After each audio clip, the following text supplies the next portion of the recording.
He is one of the greatest and most wise elves in the history of Middle-earth.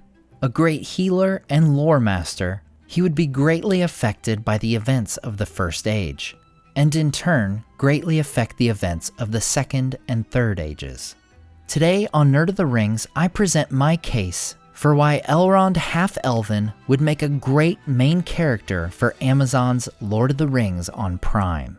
With hashtag LOTR on Prime now less than a year away, I thought it would be a great time to share why I think Elrond makes the best candidate for a series lead.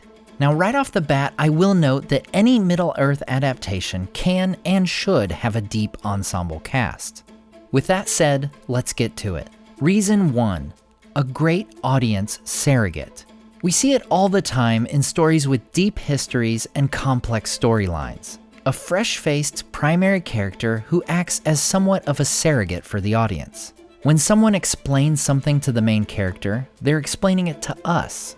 In previous Middle-earth adaptations, we've seen this part played by Pippin in Minas Tirith. Lord Denethor is Boromir's father. The one they say no living man can kill. The Witch King of Angmar. Bilbo in parts of the Hobbit films.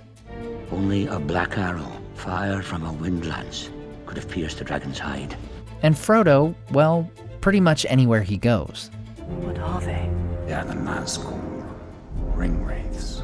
However, with hobbits not appearing in Middle-earth until the Third Age, and not playing any significant role in the events of the timeline, the writers no doubt faced the challenging question of who could be that fresh-faced hero in training to help the audience along. Elrond is uniquely positioned among Second Age characters to fulfill this role.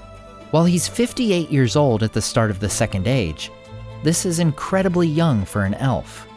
By comparison, Legolas in the books is only around 500 years old when he joins the Fellowship. In Peter Jackson's adaptations, they even portrayed Legolas as not having seen and become accustomed to the horrors of war, like Aragorn or Boromir.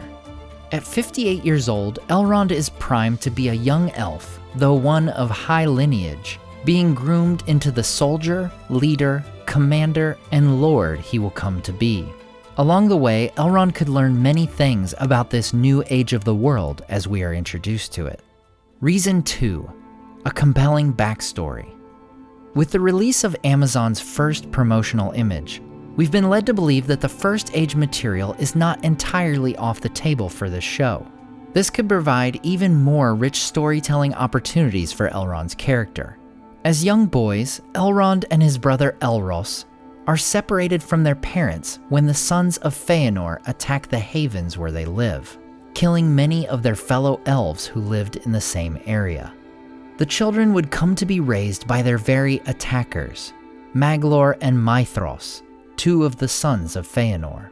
This tragic backstory could provide some interesting context for the character, who will experience separation from those closest to him throughout his entire life. Reason 3. Personal connections to other characters. Of course we know that Elrond would connect this Second Age series to the Third Age, but so would other Lord of the Rings characters like Galadriel, Celeborn, and even Treebeard. What separates Elrond from the others is his personal connection to so many other characters who also have prominent roles in the Second Age. First, we have his brother Elros, who chooses to be counted among men and becomes the first king of Númenor, the great island realm that is sure to be a huge feature of the series. Elros would rule Númenor for hundreds of years until his death in 442 of the Second Age.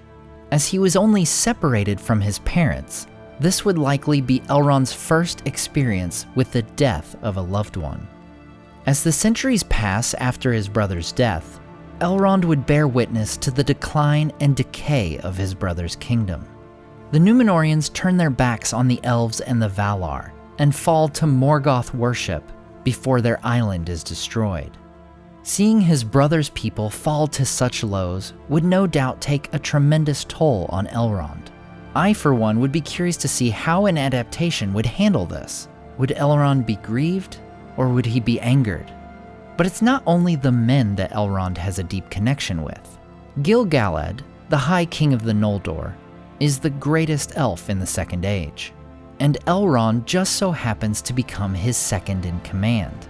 Gil-galad would entrust Elrond with reinforcing Ereinion in the first war with Sauron, and even pass his elven ring of power to him.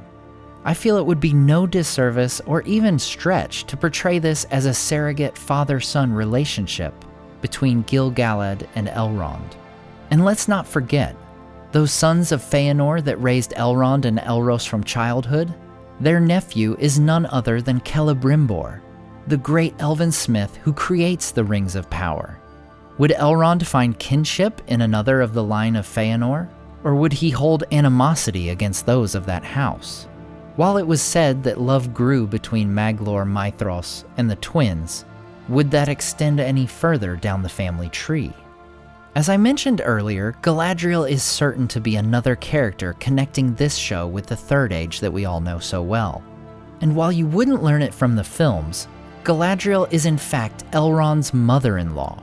In the middle of the Second Age, after Sauron has been defeated in Eriador and had retreated back to Mordor, Elrond returns to the newly founded Rivendell. Galadriel, who had kept her daughter Celebrian safe in Lorien, travels to Rivendell in an attempt to discover the fate of her husband Celeborn, who had been among those in Ereinion. As Galadriel finds Celeborn safe in Elrond's realm in 1701, it is there and then that Elrond would first meet Celebrian. And here we as an audience could finally meet the mother of Arwen and her twin brothers Elladan and Elrohir. Another interesting connection that we see in the books especially is that Elrond is more hospitable toward dwarves than other elves, like Thranduil of Mirkwood, or even the elves of Lorien. A potential explanation for this would have come in the earlier conflict in Ereinion. As Elrond is attempting to save Ereinion, he is in danger of being overwhelmed and destroyed by Sauron's superior forces. However, in this moment, an army of dwarves from Khazad-dûm attacks Sauron, allowing Elrond to escape to safety. Perhaps this event would explain his more gentle heart toward Durin's folk seen in the Third Age. Reason 4. Elvish Immortality. Another great reason for Elrond to be the main character of Lord of the Rings on Prime is that he is an elf. He's immortal and he survives throughout the Second Age and into the Third. Being immortal, this would allow a single actor to be the connective thread throughout what is expected to be a 5-season series. The Second Age is a tale that could last for thousands of years. As with his brother before, Elrond would be around to see the reigns of men come and go, all while growing wiser and more powerful as an elven lord in Eriador. It would certainly be great theater to see Elrond lose his faith in men as Numenor falls to ruin, but for that hope to be rekindled in the faithful Númenóreans, who would go on to found the realms of Gondor and Arnor. Led by King Ereindil, these men of the West would bring lost glory to the race of men, and would march side by side with Gil-galad, Elrond, Thranduil, and even some of the dwarves of Khazad-dûm in the War of the Last Alliance. And it is in this final conflict where all the storylines of Elrond's life would finally collide. Reason 5. The end. In the War of the Last Alliance, Ereindil and Gil-galad would defeat Sauron, though in the act they would both be killed themselves. If my guess isn't off, Elrond would indeed be losing a father figure at this moment of their greatest triumph. Sharing in this feeling would be Isildur, having lost both his father and brother.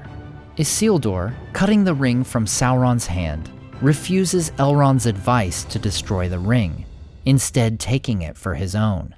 In this moment, Elrond has lost his father figure, and once again sees the strength of men, the men of his brother, fail. This perfectly sets up the Elrond we've already met. The blood of Numenor is all but spent, its pride and dignity forgotten. Who looks back thousands of years, declaring these men of his own blood to be weak. Men are weak. But you know, maybe that's a bit of a downer ending, so we could always throw on an epilogue. The greatness of Rivendell, baby Arwen, and the reminder that Aragorn will come along and generally be awesome at everything and redeem those stupid weak men. Now, I'm curious to hear your thoughts. Have I convinced you that Elrond would make a great lead character? And what other topics would you like me to cover regarding the upcoming Middle-earth adaptations we're all looking forward to? Let me know in the comments. As always, I want to say a huge thank you to my Patreon supporters who make this channel possible. Tom DeBombadil19, Jim Limber Davis, Jay Breakfield, Sky Carcass, Zetrock, Grand Strategy Nerd, The Dark-Haired One, Salim Rahman, Slidebelts, Wyland, and Debbie. If you enjoyed the artwork in this video, check out the artists in the description and purchase prints of their great work for yourself. Thanks so much for watching, and we'll see you next time on Nerd of the Rings.